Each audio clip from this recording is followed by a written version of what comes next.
Hey everyone, it's LS, and this is going to be a champion reveal video. This is the first one that I've ever gotten to do, or where I've gotten access to seeing the champion prior to it actually coming out, so I'm very excited for that. Grateful, obviously, for Riot for allowing me to do this. I'm joined by Nemesis for the reveal video because this champion is a mid laner as well as a marksman. He's supposed to be an assassin. We'll get into pretty much all of his kit and go through everything, so this is a pretty interesting one. So it's Akshan. He is the Lost Sentinel guy. Swinging into the fight against Ruination. I have a feeling everyone's gonna call him differently. You're gonna say something like Action, and they're gonna say something completely well, it's different. Akshan. So, you know, There we go. it's totally fine. Let's just get started. You know, it's totally fine. So, okay, Akshan, the Rogue Sentinel abilities and rundown. Passive, dirty fighting. Every 3 hits from Akshan's attacks and damaging abilities deal a burst of physical damage. If the target was a champion, Akshan also gains a shield. And then, as an addition to this, after attacking, Akshan fires a second attack that deals reduced physical damage. The second shot can be cancelled like a regular basic attack. That's very good skill expression. Yeah. But that's harder on ping, so that's weird.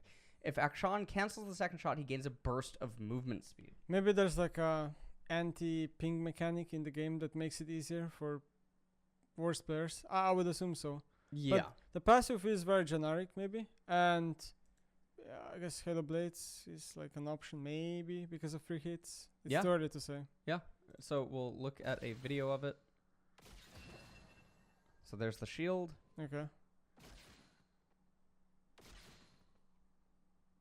That seems really small in terms of utility. You see the wind trails behind him? I mean, I'm not sure what that is. Is that even 3 autos? It feels like he does only 2. That's so weird. I don't even know what's going on. Also, his weapon looks like pickaxe. Yeah, it does. So it doesn't, you know. All right. So that's it for his passive. Q Avengering. All right. Well, I'm getting an Avengers vibe. Akshan throws a boomerang that deals physical damage and reveals enemies hit, extending its range each time it hits an enemy. Enemies can be hit once as the boomerang goes out and once as it returns. So, really good against stealth champions, because it reveals them. Yep. And then, you're telling me it's just a better version of Narq? Yeah, and I guess it auto comes back to him, but it has to hit a target and then it keeps going a little bit further every time. So yeah. We'll take a look at his Q. Okay. Oh, it's just in a straight line. It's like a Sivir Q. It's like a Sivir Q. I thought because it's a boomerang, targeted. it's gonna go. Yeah, but it's Sivir meets Gnar, sort of in a way. Yeah. Right. But it auto comes back to him, so that's pretty good. Yeah. But which also means that there's outplay potential. Yeah, You can but flash into it. This means that if he casts on minions on bot lane, the range gets extended, so he actually probably pokes you from far away, no? Yeah, probably. Yeah. Most likely, it's gonna throw it through. I wonder if the ability is gonna have some minion reduction damage because. Okay, so it applies his passive. It does. It's in yeah. Okay, that seems really broken. All right, well. Okay, going rogue. So this is the ability that is a little bit weird. Mm-hmm. Where, so passive, when enemy champions kill one of Akshan's allies, they are marked as scoundrels. I would call them sinners. When Akshan gets a takedown on a scoundrel, he gains bonus gold. All allies killed by the scoundrel are resurrected at their base, and scoundrel status is removed from all other enemies. So the gold value isn't stated here. It's 100, apparently, and it's just an insta-res. So the thing is that I feel like this is most powerful around level 8 to 11 window. That's where the death timers start to get really big. But the thing about this passive for me is that this now makes intentionally doing 1-for-1s a lot better with your jungler. Yeah. You just call them, dive the turret, jungler dies, you give the scoundrel passive, you get kill assist, and you get scoundrel passive, and then the jungler reses. I mean, it also gives me a feeling that it's just better in solo queue than in competitive. Again, champions that rely on kills are usually better in solo queue. Yep. And then his active is Akshan becomes camouflage for a short duration or indefinitely while near terrain. During this time, Akshan can see trails leading towards scoundrels and gains move speed and mana regeneration while moving towards them. So he just hunts people and is camouflaged. It all depends on the camouflage range. That's always the case. Oh, this is a lot of range. They reveal him quite quickly, actually. No? Yeah. This is not like Viego-y. No. Okay, so the ability is a bit more balanced, it seems. Riot seems to really like camouflage. I don't know what's going on here. Every new champion has camouflage now. It seems like that is the identity of the Shadow Isles. I mean, this seems really fine, but again, this really pops off in mid game and late game. Early game, when death timers are so short, it doesn't do anything. Yeah. It literally does 100%, nothing yeah. whatsoever. So it is really weird. It's But obviously 100 gold isn't. Is 100 gold even a lot? You know what I mean? it's a minion wave. Oh, it's a non-cannon wave. It's Non-cannon not. wave. It's not pike level. Yeah. So it is the solo queue ability, no doubt. Well, in competitive though, if you're a top laner, because well, he is a mid laner, or he's Yeah. slated to be. Yeah. He might just end up in top lane. And if that's the case, at level 8, 9, 10, again, if your jungler full clears, just comes top, completely just dives the turret, dies intentionally, Mhm. then you get the kill, you get the extra gold, kill assist, and then jungler into reses. Yeah. That's really broken. It And then the is. enemy top laner is dead for a minion wave. Mm-hmm. So there's a lot of power there. End stage fights, like 40 minutes, if Akshan gets, if someone kills 2 of your teammates and then an end stage fight, you kill that person, then 2 of your teammates res, you might get Baron or Elder or something like that. I wonder how useful his mana regeneration is, because it all depends on what his spell costs are and Yep. stuff. Maybe it's super useful, maybe it's super luxurious. Yep. Oh, So shit. abilities continued here.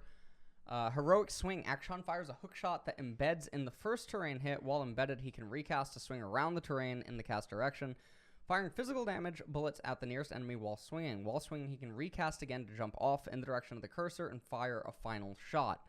So I have asked about this. He cannot scale terrain. So he can't go over walls with it. Mm-hmm. He can't go around a wall. Yeah. Okay. So, and if he collides with anything, he just instantly falls off. You also can't flash. Okay, what about his teammates, like Anivia W? I believe colliding into teammates are fine, but not enemies. Mm. I think if he hits an enemy, it just stops. Heroic Swing's cooldown resets when Akshan earns a takedown on an enemy champion, so he can just Batman Okay. all I'd love around. to see how the ability works. Kinda. Oh, like that. Yeah. Well, that's so much range to play with. Yeah. Oh. It's it's pretty okay. But you can't flash into it. That was one of the questions that I asked during the meet. So you can't press it and then flash and extend the range. Mm. And if you flash during it, it stops it immediately. Mm. So I mean there is that. And then yeah. I wonder how much damage it is. This can feel like a pop-off ability in teamfights with resets. Yeah. Feels Yeah. like a Jinx/Kiana or something. So Not Kiana, Samira. from the conversations that I had, I believe that he's pretty dependent on items and that his base scaling is really bad. So Mm. that is an interesting way to try to approach a marksman. So I'm not. I mean, I'm not I totally guess it sure. makes sense, right? Because they did give him the gold in Yeah. his kit. Yep. And then finally, his R Comeuppance. Akshan locks onto an enemy champion and begins channeling power into his gun to store bullets. At the end of the duration or after recasting, Akshan unleashes the stored bullets, each dealing physical damage based on missing health to the first minion, champion, or structure hit. Akshan can move normally and cast Heroic Swing while channeling and firing Comeuppance. He can also flash.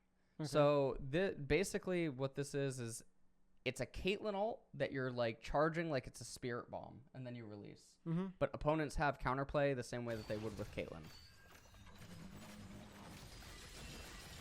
Oh, okay. And then he can E and yeah. He does feel like he has a lot of damage abilities. Well, so the cool thing, he has no CC, Yeah, he has 0 CC, yeah, and he barely has any sort of mobility. yeah. It's rough. Yeah. Which makes me So- think if this champion falls behind, I don't see what value he Oh, provides. he has no comeback potency. He has 0. He's So Yeah. the thing, so in the Q&A, I actually had asked, shouldn't he in theory go top lane because of that W mechanic, right? Where you have the jungler come top, dive the turret, jungler intentionally dies, right? This is a lot harder to coordinate in mid lane. It's Mhm. way harder to do it to mages. yeah. And I said that historically, marksmen are best at actually bullying bruisers or melees or champions like that are vulnerable, tanks especially. And the response that I actually got was that he's better into mages, but I don't understand how that's possible because Victor, Oriana, Azir, a lot of these people beat the really good marksmen. So how is he supposed to fare against them? But somehow Lucian. Yeah, unless he has some it doesn't make sense. Overstated abilities or base stats. I don't know. Yep. How that would be possible. So those are his abilities. I wonder if like he can just wave clear waves easily because of the E mechanical million. But this champion, like, if you give him insane wave clear, it's a problem, I think. So I asked, and apparently he won't be able to one-tap the wave with Q. So he is going to need to use multiple Qs. Yeah, but what's the Q cooldown, right? Well, right. What's the Q cooldown is definitely one of the big questions. Obviously, he has his mana cost. So it is pretty interesting. The thing that I worry about him is that due to the lack of no CC and no real mobility outside of that E, he'll just basically be like a version of Kaisa in a way, where if his stats aren't overtuned, then he just won't be picked. And the fact that he has this mini game that's tied into his W, the only way that it's abused in competitive is if people make use of it to intentionally manipulate his res. If that doesn't happen, then he's a solo queue only champion, and he's just destined to be like Kiana. Yeah. So, kind of doesn't feel that good in that regard. Honestly, I'm a little let down. Yeah, I don't know how to feel. He seems uber solo queue centric. I don't know if I like champions that like don't just this champion. I don't see what he does if he ever falls behind or even like goes even, because I don't know what his even basic attack range is, but it doesn't feel that big. No, it feels like a 550. It looks like it looks like a 550. And the other thing about it is he doesn't seem to have a way to force his lead, which is also another really sad thing. There's no way to force his lead. I did ask. Apparently, he can't clear the jungle at all. Oh, interesting. And so his can't base, even do jungle camps. yeah, apparently. And again, I mean, they probably had to do that. His base levels being really bad even further means that if he falls behind, it's terrible. A dependency on items is never, I think, a healthy design at all. This is very unique, but also he needs crit items.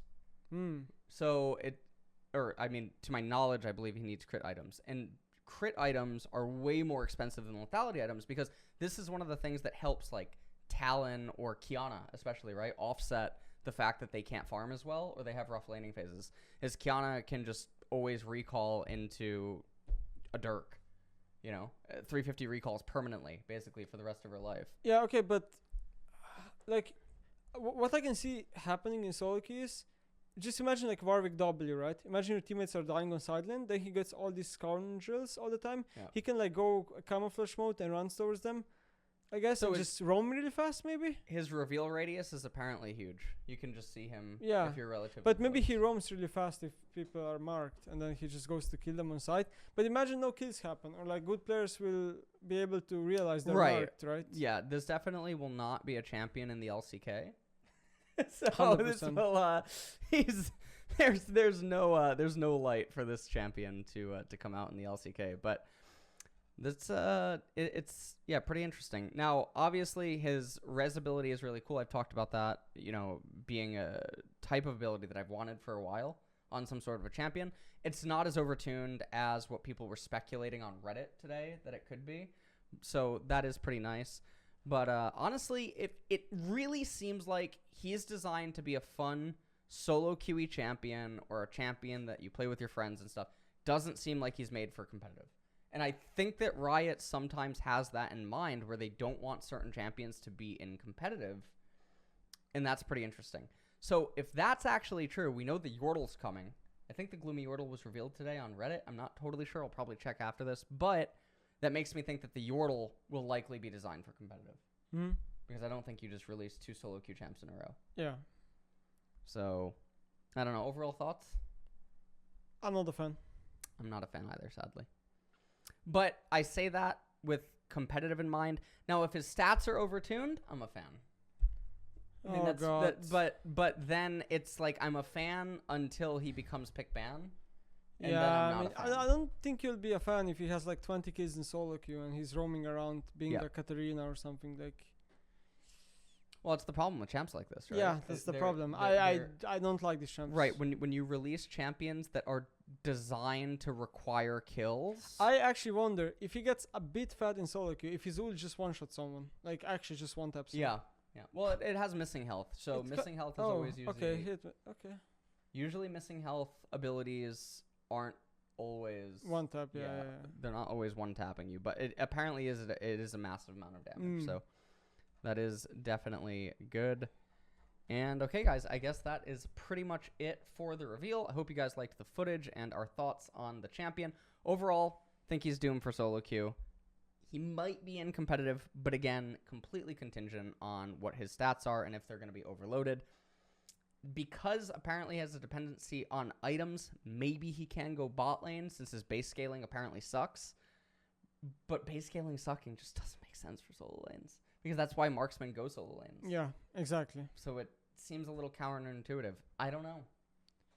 Well, the last time Riot tried to put Seraphim mid, look where she ended up going. That's, so, you know, don't always believe Viego. that. Yeah, that too. Viego was another Viego one. jungler, by the way. Yep.